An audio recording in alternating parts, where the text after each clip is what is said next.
Good morning बच्चों। आपका mood अच्छा होगा और आप स्वस्थ भी होंगे, भगवान से यही प्रार्थना है। और हम चाहते हैं कि आपकी पढ़ाई में कभी भी विघ्न ना पड़े और लगातार आपका काम जो है वो होता रहे। इसी में आज मैं इसी कड़ी में जो है अपने चैनल के माध्यम से आपको पांचवी जो वीडियो है वो भेज रहा हूँ।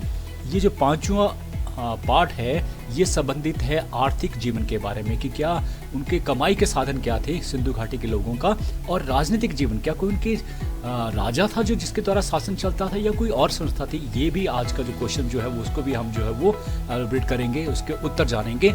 लेकिन इससे पहले कई बार कम्पिटिटिव एग्जाम में ये प्रश्न आपसे पूछे जाते हैं। कभी भी किसी भी कम्पिटिटिव एग्जाम बैठेंगे तो ऐसे ही प्रश्न आपसे पूछे जाते हैं। भाई हड़प्पा की खोज किसने की थी? दयाराम साहनी। उसके बारे में हम जान चुके हैं। 1921 में सबसे पहला खोजा गया नगर, सबसे बड़ा भी।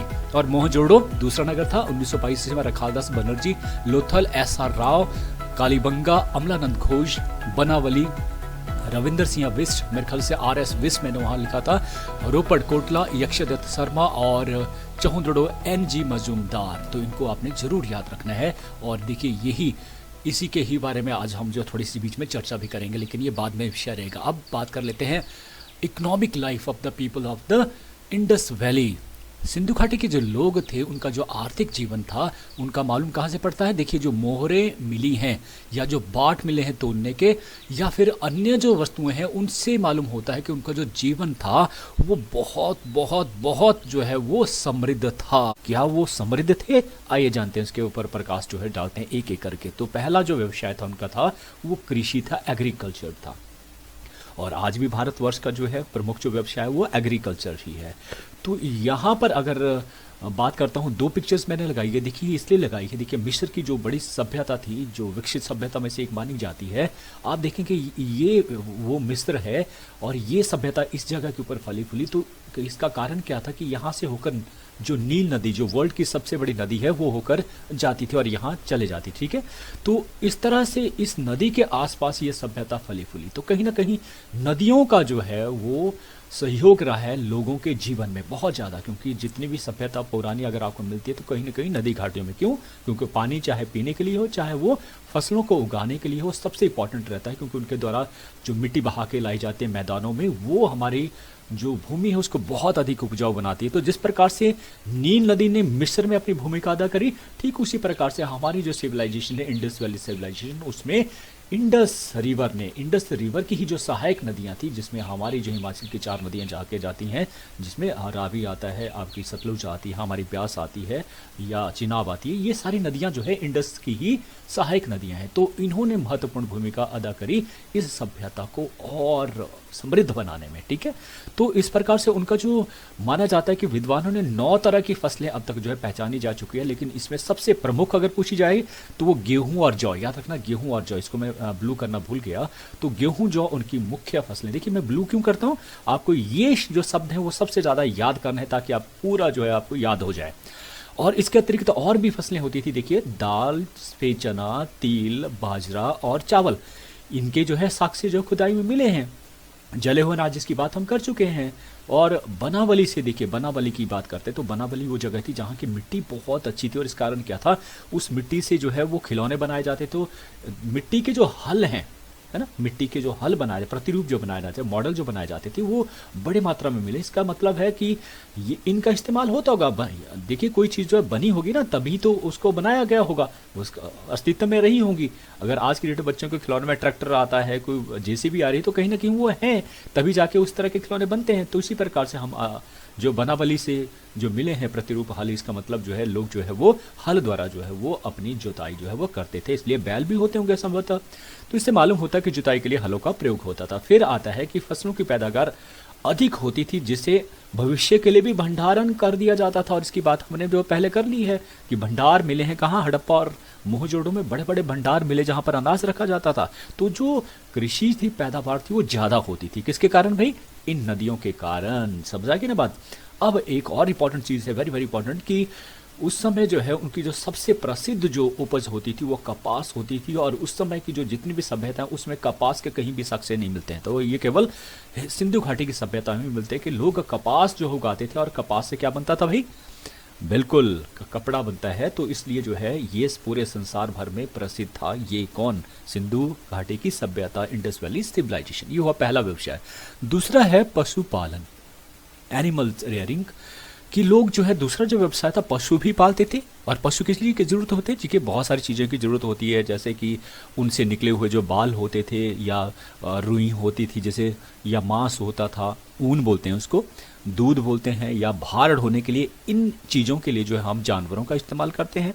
क्योंकि आदमी जो है ये जो इस जगह तक पहुंचा था वो अपने दिमाग के बलबूते पर पहुंचा था। इस प्रकार से जानवरों को उसने जो है फिर उन जानवरों को रखना शुरू किया जिससे उनको लाभ होता था। तो किन चीज़ों के लिए अब देख लेते हैं कौन कौन से।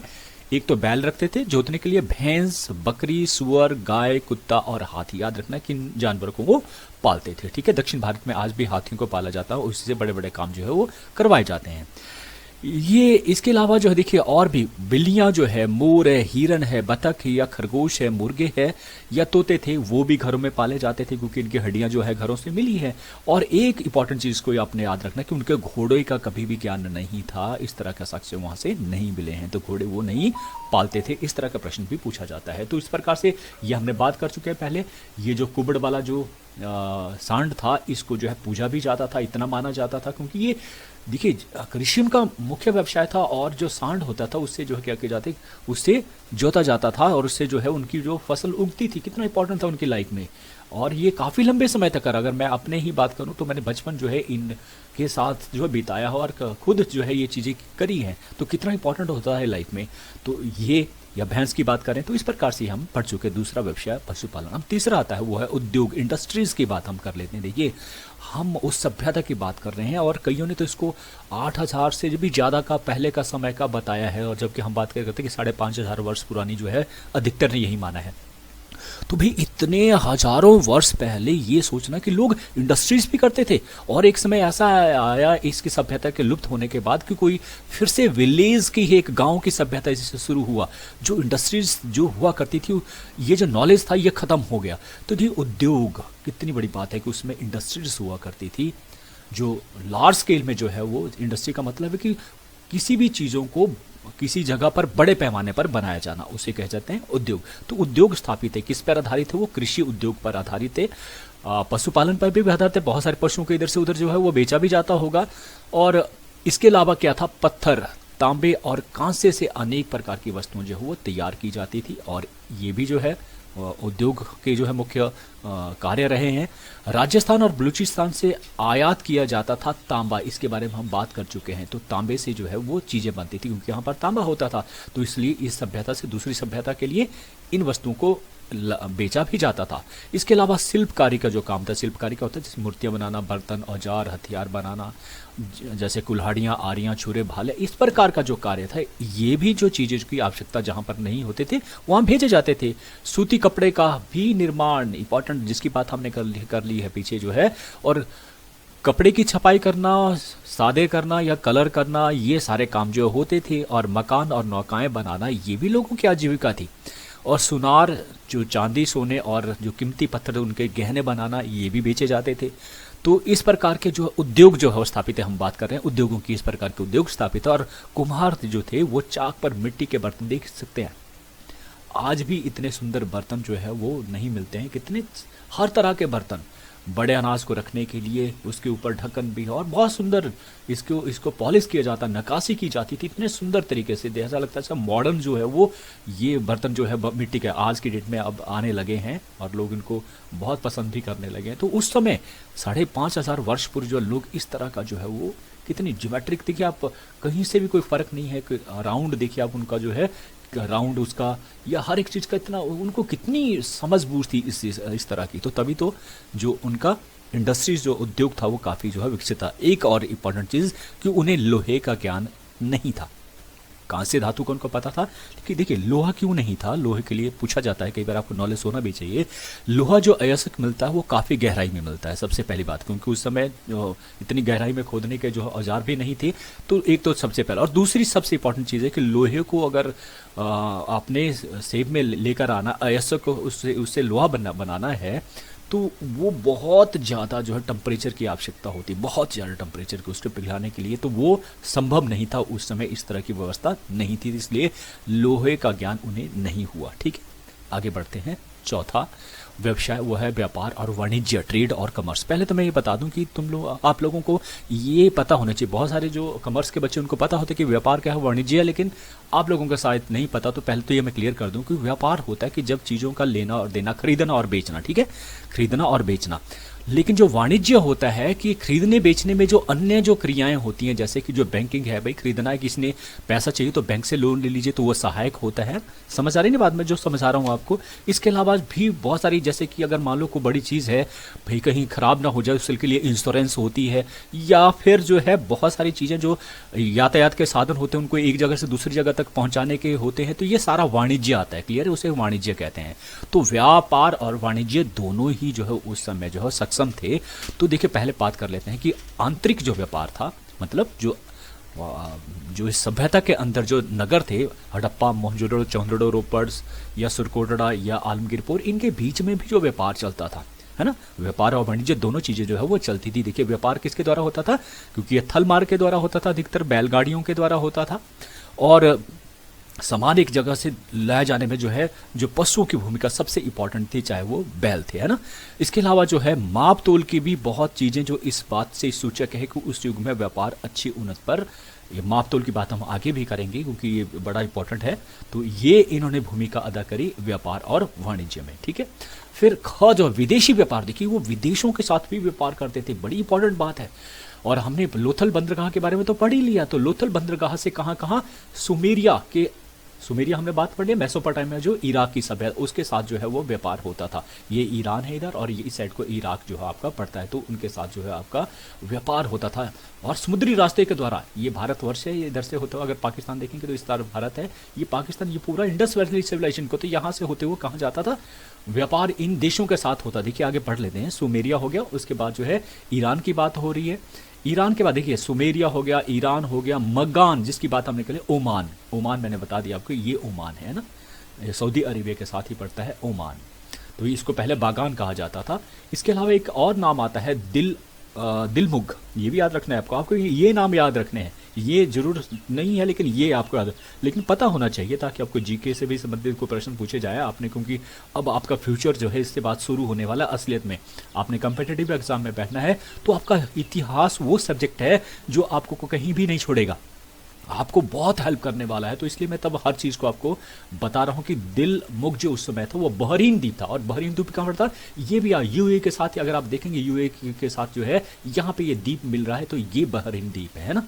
तो ये ओमान हो गया, ये बहरीन द्वीप होगा, और इराक इस साइड को हो गया, ईरान के साथ भी जो है उनके होते थे। तो इस सभ्यता के इन देशों के साथ जो है वो व्यापारिक संबंध स्थापित, और किसके द्वारा, लोथल बंदरगाह सबसे महत्वपूर्ण थी, जहाँ पे किश्तियों के द्वारा, या वहाँ की जो गोदी थी, आपको बताया था कि गोदी का मतलब बंदरगाह के द्वारा जो है वो जो जहाज थे वहाँ रुकते थे, और इस प्रकार से एक दूसरे के साथ व्यापार होते थे। क्या क्या व्यापार होता था अभी, हड़प्पा निवासी जो थे वो चांदी, टीन, शीशा और सोना ये अफगानिस्तान और ईरान से प्राप्त करते थे, और विदेशी व्यापार स्थल तथा जल दोनों मार्गों से करते थे। और जो जल मार्ग के लिए जो नौकाओं और जहाज़ों का प्रयोग होता था, जिसकी बात हम पूरी तरह से कर चुके हैं। अब बढ़ते हैं आगे, और वो है तोल तथा माप, जो मैंने पीछे कहा था कि इसके बारे में हम ज़्यादा चर्चा करेंगे।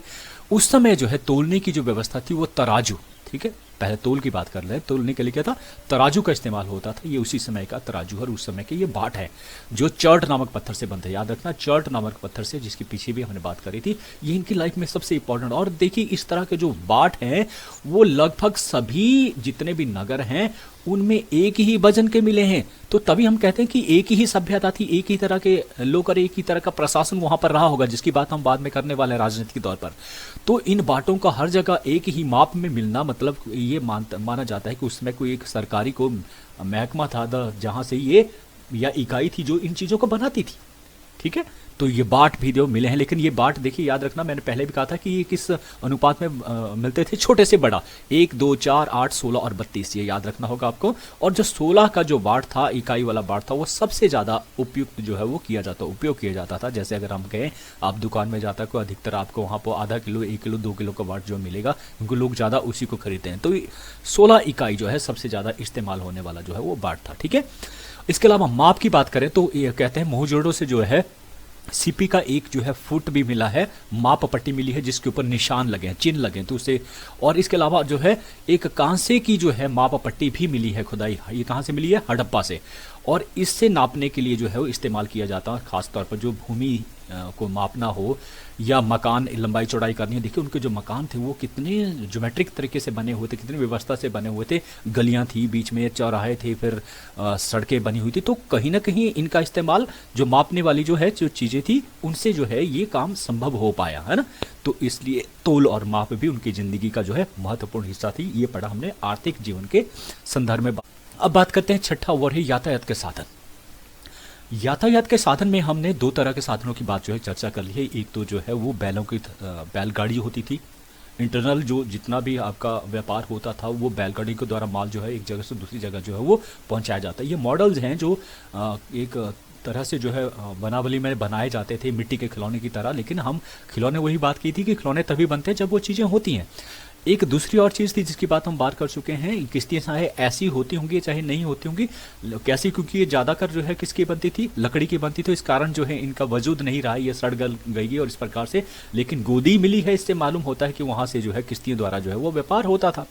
और दूर तक जाना मतलब ऐसा देश ओमान में जाना मतलब समुद्र को लांके ही जाना, तो ऐसा तो तैर के तो जा नहीं सकता है। तो संभवतः ये दो चीज़ें थी जिनका इस्तेमाल वो यातायात के तौर पर जो हो करता था। और इसमें सहायक क्या होती थी उनकी? जैसे सिंधु नदी की बात करें तो सिंधु नदी जो है नीचे आकर जो है वो प्लेन हो जाती, तो वहाँ पर भी इसके द्वारा जो है वो किया जाता होगा। इसके प्रमाण तो क्योंकि मैंने बोला क्योंकि ये सड़ गल गई, ये तो मिली नहीं है, लेकिन ये ज़रूर है कि ये दो चीज़ें जो है इस्तेमाल होती थी। एक और चीज़ थे, एक चीज़ और हम भूल रहे हैं शायद कि मैंने आपको बताया था कि मोहनजोदड़ो से ही 10 मीटर की जो सड़कें हैं वो मिली हैं।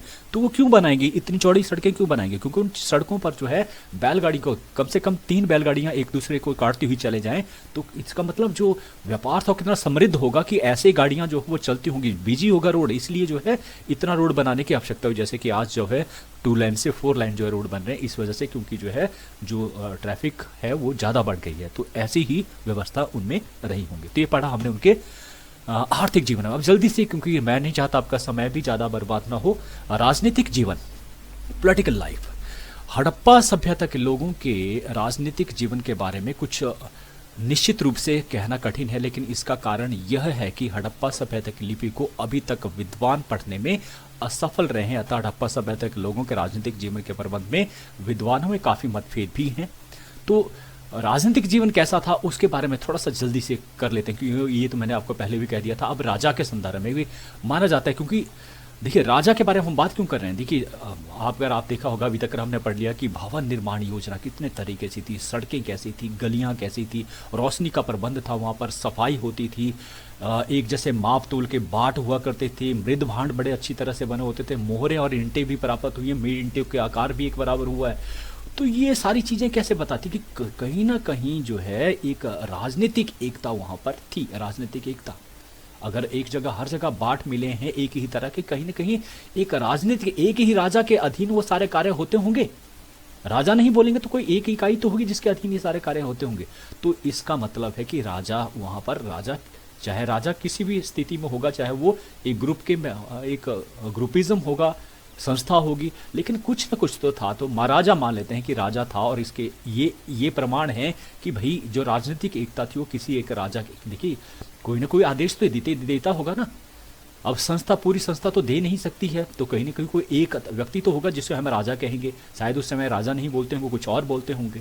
तो इन चीज़ों से पता लगता है कि इस राजनीतिक एकता के पीछे राजा का हाथ रहा होगा, क्योंकि उसके द्वारा ही नियम बनते होंगे और अधिकारियों के द्वारा जो है वो नियम जो है वो लागू किए जाते होंगे। अब इसका और एक प्रमाण मिलता है कि मोहनजोदड़ो जो हड़प्पा हैं उनके गिर्द जो है वो दुर्ग मिले हैं, जिसकी बात कर, दुर्ग बने हुए थे, किले बने हुए थे। भाई किला क्यों जरूरत है? क्योंकि वहाँ पर को खास आदमी रहते होंगे, राजा जैसे लोग रहते होंगे, और ये अनुमान सही माना जा सकता है कि राजा जैसे लोग वहाँ रहते होंगे। मुख्य जैसे राजधानियाँ होती हैं, देखना उनको और भी सुरक्षित बनाया जाता, तो इस प्रकार से ये पहला माना जाता है कि राजा होंगे। तो इस तरह से फिर दूसरी बात कहते हैं कि कुशल शासन प्रबंध था। देखिए वहाँ पे इसकी बात जो हम करें कि किलाबंदी थी, ये हड़प्पा शहर है और ये मोहनजोदड़ो है, चारों तरफ इसके जो है वो दीवारें थी। और ये मोहनजोदड़ो तो इस तरह से दर्शाया गया है कि यहाँ पर जो खास व्यक्ति थी, बड़े बड़े जो महल की तरह जो बड़े बड़े कमरे मिले हैं वो इस जगह के ऊपर मिले, नीचे जो है छोटे लोग जो है, लेकिन इस तरह से। तो ये कहता है कि कुशल शासन प्रबंध था। उत्तरी और दक्षिण ये बोलता है कि हड़प्पा जो आपके पूरे इंडस वैली सिविलाइजेशन, उसमें दो जो शहर है हड़प्पा और मोहनजोदड़ो, एक तो वहाँ पे दुर्ग मिले हैं, इसका मतलब कहीं ना कहीं ये राजधानियाँ थी। देखिए मेन जो राजधानियाँ जहाँ पर राजा रहता है वो ज़्यादा इंपॉर्टेंट प्लेस हो जाते हैं, तो इसलिए ये माना जाता है कि उत्तर की तरफ जो हड़प्पा जो है राजधानी हुआ करती थी और दक्षिण की तरफ जो मोहनजोदड़ो जो है वो राजधानियाँ हुआ करती थी। अगर हिमाचल की बातें देखें, दो राजधानियाँ हैं, एक तरह से माना जा सकता है कि सरकार दो जगह बैठती है, धर्मशाला बैठती है और शिमला बैठती है। क्यों जरूरत हुई धर्मशाला? क्योंकि सभी बोलते थे कि जो नीचे वाला जो क्षेत्र है वहाँ पे शिमला बहुत दूर हो जाता, तो इसलिए जो है ये माना जाता है कि इंडस वैली सिविलाइजेशन के लिए एक उत्तर की तरफ को हड़प्पा राजधानी होगी और नीचे की तरफ को मोहनजोदड़ो जो राजधानियाँ होगी। तो इस प्रकार से जब ये राजधानियाँ थी तो एक और चीज़ बोला जाता है कि जो दुर्ग थे, इन दुर्गों के अंदर एक विशाल सार्वजनिक भवन भी मिले हैं, विशाल भवन भी मिले हैं।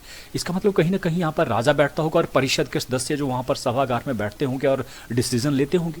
इसके अलावा अन्नागार मिले हैं। देखिए अन्नागार का मतलब है जहाँ पर अनाज सरप्लस में रखा जाता है। भाई अगर कोई एक व्यक्ति थोड़ा ना रखेगा उसको, कोई संस्था या कोई राजा ही होगा जो अन्न के तौर पर जो है जो अनाज इकट्ठा लेते थे उसे रखा जाता था, है ना। समझ आ रही ना बात जो मैं कह रहा हूँ कि कुशल शासन व्यवस्था जो थी वो दर्शाती है कि राजनीतिक व्यवस्था वहाँ पर स्थापित थी। फिर तीसरा आता है वो है सरकार की आय और खर्च। सीधे जिसकी बात हम कर रहे थे अन्नागार, ये आपका मोहनजोदड़ो से और हड़प्पा से मिला है, मना अन्नागार। इस तरह से अन्नागार का मिलना ये बताता है कि जो राजा था या कोई जो राजनीतिक व्यवस्था वहाँ पर स्थापित थी वो जो है आय का जो मुख्य साधन था वो क्या था? भू राजस्व था। देखिए आज भी गवर्नमेंट जो हमसे टैक्स वसूल करती है कई तरह से, तरीके अलग अलग तरह। उस समय क्या था कि अधिकतर जो है आय जो ली जाती थी वो भू, जितना जो उगता था अनाज उसको उस अनाज में से जो है वो भू राजस्व लिया जाता था। अब उसे रखने के लिए व्यवस्था भी गवर्नमेंट जो स्थापित करेगी, तो इसलिए जो है इस तरह के बड़े बड़े गोदाम जो है बनाए गए थे। ठीक है, समझे? तो इसलिए हम मानते हैं कि जो सरकार थी वो थी भाई, और इसलिए जो है वो अनाज घर जो अन्नाघर थे वो बनाए गए थे। तो ये भी जो है संकेत देते हैं राजनीतिक व्यवस्था की तरफ। फिर चौथा आता है शस्त्र। भी शस्त्र भी हमें मिले हैं, लेकिन शस्त्र कैसे मिले? लेकिन एक और चीज़ थी कि ये लोग जो कहते थे शांति प्रिय थे। कुछ ऐसे बड़े शस्त्र नहीं मिले हैं जो हर बार इस्तेमाल किए जाते हैं या बड़ी लड़ाइयों के लिए इस्तेमाल किए जाते हैं, जैसे तलवारें, ढालें या कवच, इस प्रकार के जो सेना जो तैयार किया जाना और लगातार लड़ाइयाँ लड़ना, ऐसे ये लोग नहीं थे। तो ये जब नहीं मिले हैं तो इसका मतलब शांति प्रिय लोग थे। और इनके शस्त्रों में क्या होते थे? जैसे कि बर्छे, जो किसके लिए यूज होते हैं? ज़्यादातर जो है शिकार करने के लिए, पेट पालने के लिए। कुल्हाड़ी है काम करने के लिए, तीर कमान तथा चाकू, ये सारे के सारे जो शिकार करने से संबंधित थे। और अच्छे शस्त्रों के अभाव, देखिए इनके पास शस्त्र नहीं थे और यही कारण था कि आर्यों से ये, जब आर्यों ने आक्रमण किया तो उनसे वो हार गए। ठीक है, उनका सामना नहीं कर पाए, तो ये उनके शस्त्र थे। क्लियर हो गया सब कुछ? तो आज निष्कर्ष पे हमें निकलते हैं कि राजनीतिक तौर पर निष्कर्ष निकालना जरूरी है कि जितने भी प्रमाण हमें मिलते हैं वो सिंधु घाटी सभ्यता में माना जा सकता है कि कोई ना कोई तो राजनीतिक संगठन था। उसको चाहे राजा बोले या कुछ और नाम दे, भी राजनीतिक संगठन तो जरूर रहा होगा। लेकिन ये कहना कि वो राजा था अथवा पुरोहित थे, जैसे कि जो है जो सैंधव सभ्यता में मिलते था, या कोई संस्था थी, इस संगठन के बारे में हम नहीं कह सकते हैं। खास तौर पर जब तक हमें जो लिपि है उसको नहीं पढ़ा जा सके तब तक इस निष्कर्ष पे या सही तौर पर हम नहीं कह सकते। तो ये पढ़ा हमने राजनीतिक जीवन के संदर्भ में। हमेशा की ही तरह आज मैं फिर से आपके लिए एक छोटी सी लाइन जो है लेकर आया हूँ, पढ़ लेते हैं कि मेहनत का मार्ग सरल तो नहीं होता, मेहनत का मार्ग सरल तो नहीं होता जैसे कि आप मानते हैं, और हाँ, सफलता मिलने पर जीवन को सरल अवश्य बना देता है। याद रखना जिंदगी भर, अगर आज आप मेहनत करने से चूक गए तो पूरी जिंदगी आपको जो है वो आसानी से जीवन जीने का माध्यम नहीं मिलेगा। इसलिए आज मेहनत कीजिए और पूरी जिंदगी मजे से रहिए। इन्हीं शब्दों के साथ आज मैं फिर से आपसे विदा लेता हूँ। धन्यवाद, आपने मुझे सुना, उसके लिए हमेशा के लिए मैं हमेशा आभारी रहता हूँ। आप हमेशा खुश रहें और इसी तरह से मुझे सुनते रहें। Thank you.